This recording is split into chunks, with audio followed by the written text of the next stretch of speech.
European Foundation for Democracy. We're a policy institute based in Brussels, and we have for the last 10 years worked with many individuals from very diverse backgrounds, academic, media, professional, etc., etc.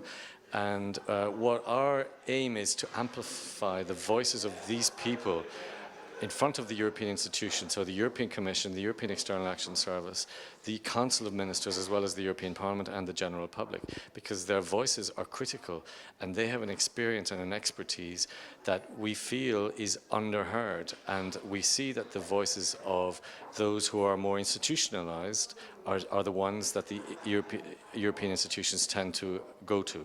So every effort we make is to introduce people like Karima Bennoune and El to the European Union audiences that need to hear their voices. And Karima has written a book, This Is Not My Fatwa, which is a book about the experiences of hundreds of different people who have been victims of fundamentalism and terrorism. And that needs to be heard much more broadly amongst the European Union decision makers and EU decision makers. So we would encourage the European Union to support the work that we do, because at the moment they don't support it at all. We don't get any money from the European institutions. We bring these speakers to Brussels on a very regular basis at our expense. And as one of the individuals said to me today, one of the few organizations that doesn't get any money from the European Union. So thank you very much. And so I'm engaging. When I was campaigning to win the election, I was engaging greatly with that population, and I continue to engage with them in a very deep way. The diverse faiths within the city, and keeps me in touch with those communities and their everyday problems. I was very grateful to the European Foundation for Democracy for inviting me and Dr. Elham Mania from the University of Zurich to come and speak, to give a critical point of view, to discuss the problem of, as I call it, Muslim fundamentalism, as Dr. Mania calls it, Islamism, and the relationship to terrorism and radicalization. And in my case, specifically to talk about Muslims and people of Muslim heritage working against fundamentalism and terrorism. And unfortunately, is not voices like ours, which are very often heard in the European or American context. And we have to change that. There are so many people of Muslim heritage and Muslims across the regions in North and West Africa, in the Middle East, in South Asia, who are working against the fundamentalists, who are working against terrorism, who are protesting, who are writing and speaking out against these phenomena, which are posing such grave threats to our regions. And yet those people are not the ones who are given the microphone. So I was very grateful to have that opportunity. As to the second question about the United States, what I always say is that all countries have their positive side and their negative side. And when you live in a democracy like the United States, you have an obligation to work to enhance the positive side and to work to change the things which are negative. I think the United States can play a very important role in the struggle against terrorism and extremism. But of course, that must be both an efficient struggle, but also a just struggle, a struggle which does not produce violations of human rights, such as the torture that we have seen in the past of detainees in the context of the war on terror, which not only is a violation of fundamental principles of human rights, but also is a terrible strategic error. The United States, I think, can play a very positive role if it makes more effort to support and listen to voices in civil society in Muslim-majority contexts who are working against extremism, and if it learns from some of the mistakes that were made in the past by previous American governments, for example, in supporting any extreme mujahideen group in Afghanistan, no matter how extreme, sometimes the most extreme, like Islamic, because it was opposing the Soviet Union. And the entire region has paid the price for that. The United States itself paid the price for that later on with the rise of Osama bin Laden and Al-Qaeda coming out of that context. So I believe that both Europe and the United States can play a positive role, but living in democracies, we all have the obligation to work to make sure that that occurs. Thank you. I think it's very important that our voices will be heard, that it will become clear that within Islamic Arabic states and within citizens and migrants in European countries of Islamic heritage, that there are voices calling for a coherent strategy against radicalizations. And in my opinion, in order to do that, it is also very important for the policymakers to understand the context and the type of concepts that we are using when we are talking about this extremism that we are fighting very hard within Arabic and Islamic countries and within Western countries against. Fighting against them also requires that we understand that the majority of those falling as victims are usually coming from Islamic countries, and from that perspective, please listen to the voices coming from within. Listen to them, because one realizes their voices are very absent in this struggle, which is a struggle, in fact. Yes, originally from Yemen, but I'm also Swiss. I'm an expert on Yemen, I would put it that way. And I would say the situation is very complicated, and the message would be basically, it's time that we sit together and find a solution, and that this process, I hope, could be guardianed by the European Union as a neutral kind of like partner. First of all, I think that this was a very important meeting. A very high level of scholars and member of European Parliament presence was very important, so that she can deliver the messages also in the European Parliament. What was said here, of course, there were like constatation of facts, but I think that we have to think about actions that are needed to be done to fight radicalism in Europe. And for me, I also spoke, I tried to deliver the message that just instead of putting defense lines, the way to make real changes is not putting defense lines, but getting offensive line and bringing the right messages to not only to Muslim community in Europe, but also beyond the borders.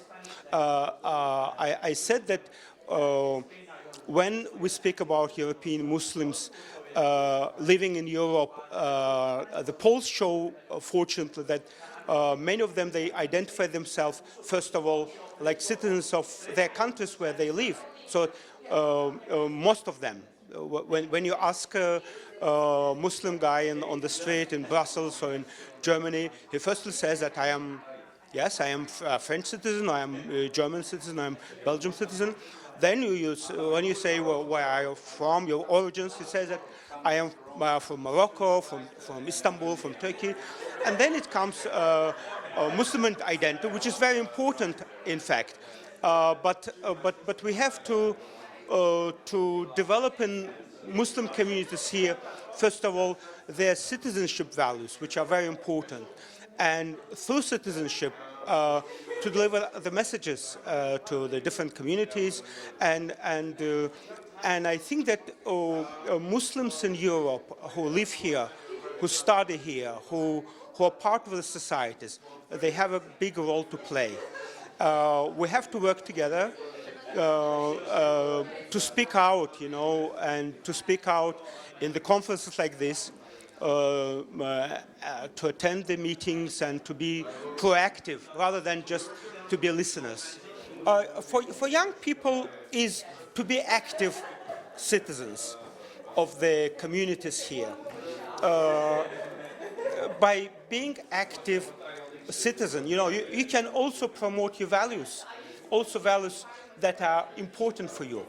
But to bring your message on your values to Europeans around, you have, first of all, to show that you like and you are part of this community society with your neighbors. If you have a Belgian or Flemish neighbor who don't know you, you have to go to them. And they are, when they know your culture, when they know you, they look different on you. And just to be, within yourself, just to live within your community, you are not good Muslim. The good Muslim is someone who behaves rightly, who lives in the community and shows example by his behavior, by his deeds. And this is what we have to do. You know, every individual is different. You know, you are different, I am different. We are all, God has created us different so that to judge us afterwards. The real message is that our beauty isn't being different. But while being different, there are certain values that brings us together, human values. Values of Christianity, of Islam, of Judaism are the same. And there are no difference in this, you know. And there are more things that unite us than divide us. And we have to concentrate on things that bring us together and to be active citizens. Oui, il est en effet très important que des acteurs venant de différents horizons puissent se rencontrer et discuter sous différentes formes et d'angles différents des problèmes qui sont actuellement posés par l'islamisme politique et social qui s'infiltre dans toutes les sociétés, non seulement dans l'Union européenne, mais également en Afrique du Nord, en Asie centrale, dans le Caucase, etc. Et une des questions que nos États vont devoir résoudre très rapidement s'ils ne veulent pas voir cette idéologie continuer à commettre des actes barbares et à utiliser des djihadistes venant de nos pays, c'est de résoudre l'accès d'imams autoproclamés venant de différents pays dans l'Union européenne avec des messages qui sont en totale contradiction avec les valeurs universelles que nous, organisations de droits de l'homme, et que toutes les sociétés civiles et tous les gouvernements démocratiques défendent chez eux. Donc il va falloir filtrer ces imams qui veulent venir chez nous et répandre leurs discours de haine et leurs incitations à aller rejoindre des djihadistes dans des pays comme la Syrie ou ailleurs et à commettre des atrocités également chez nous, comme on a vu à Paris ou à Bruxelles. Absolument excellente, une source d'inspiration extraordinaire. Elle voit les choses de l'intérieur, sous différentes facettes. C'est une contribution absolument précieuse à notre travail de défense des droits de l'homme et d'aide surtout aux défenseurs des droits de l'homme de ces pays qui mettent leur vie en jeu, que ce soit au Mali, que ce soit en Tunisie ou ailleurs, rien que pour défendre l'accès à l'éducation des filles et l'accès à une éducation mixte, qui sont des valeurs absolument universelles que nous défendons. Nous avons quelques relations, surtout à l'époque où il y avait tous ces problèmes à l'intérieur de l'Algérie, et c'est pour nous important d'identifier quels pourraient être nos partenaires pour construire ensemble une société inclusive et répandre la paix plutôt que la guerre et la barbarie. ريحة وسمع لي خزر في قعدات طويلة وتمتع بيا بالنظر تشوف ناس كثيرة فيا لغتنا تنهدر باللهجة الجميلة معايا يزها الصغر والكبر في عائلات كبيرة في البلد ولا في الغربة البعد اللي ما هو سبة في البلد ولا في الغربة البعد اللي ما هو سبة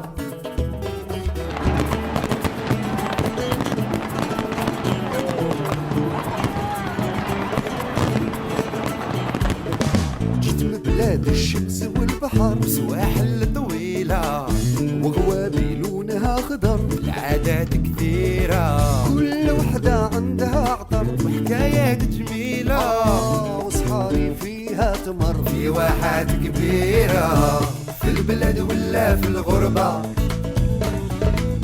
البعد اللي ما هو سبة في البلد ولا في الغربة البعد اللي ما هو سبة ما هو سبة